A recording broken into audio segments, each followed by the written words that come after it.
東京の北に位置する群馬県太田市。駅前に屋上の木々が印象的な不思議な形の建物があります。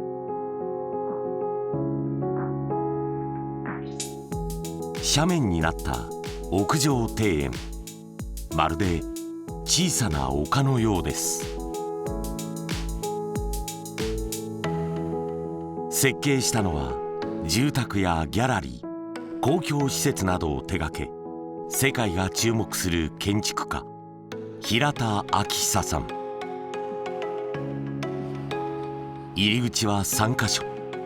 大きなガラスの向こうに入っていくと、この辺りから見ると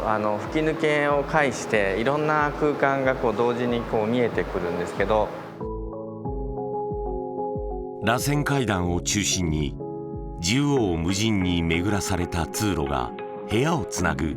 複雑な構造。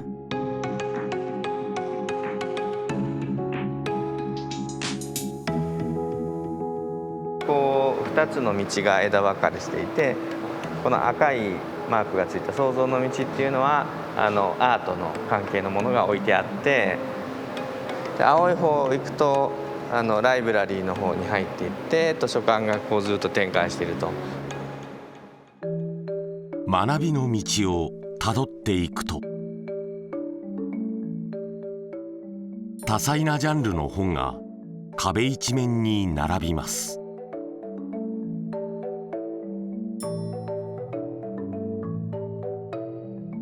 緩やかなスロープが自然に上の階へと導いてくれます。その先には世界60カ国以上の絵本が読める児童書コーナーや、窓辺で本を読めるなどさまざまな空間が作られています。そして創造の道の先には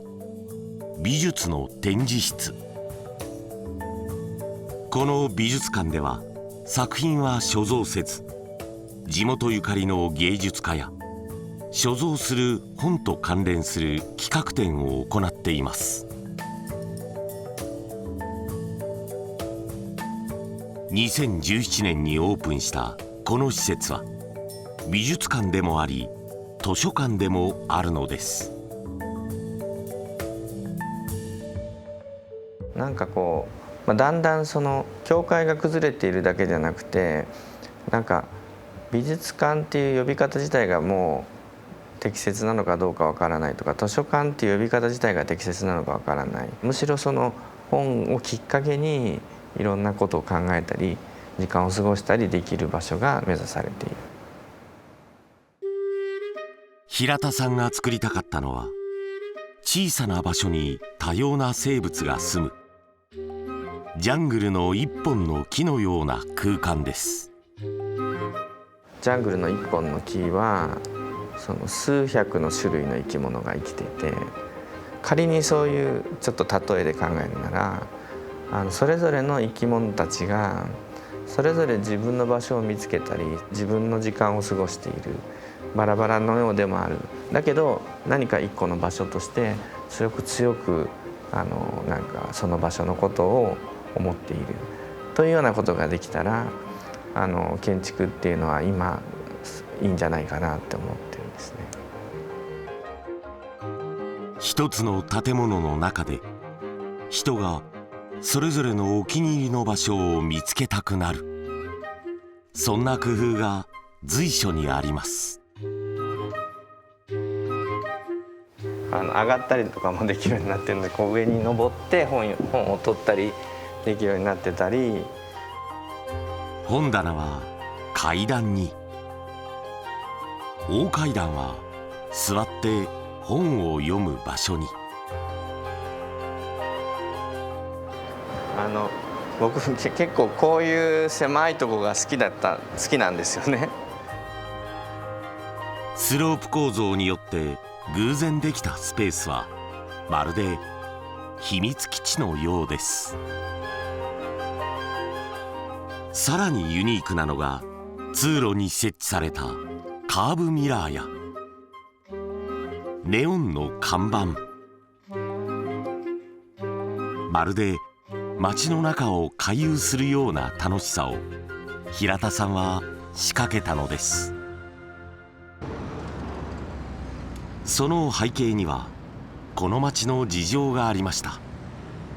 車社会となり駅周辺がシャッター街に。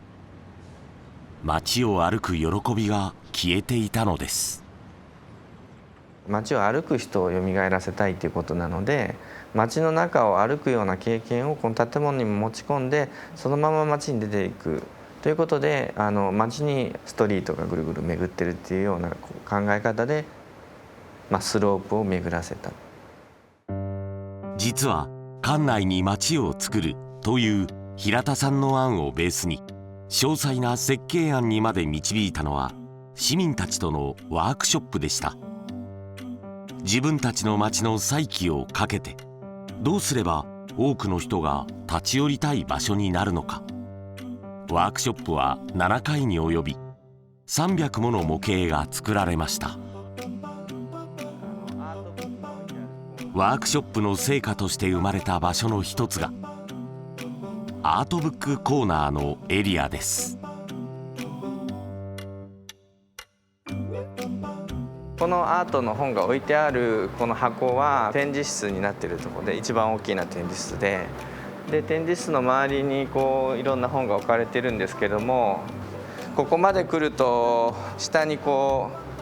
美術のイベントなんかに使うイベントスペースが見えて、ここで美術館の一角とこの図書館のこの美術の本がなんとなく混じっていて、両方同時に感じられるような。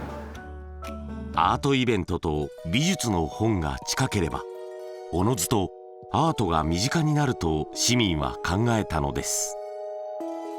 やっぱり自分だけで考えてちゃダメだなっていうふうに痛感したっていうか、最初の案も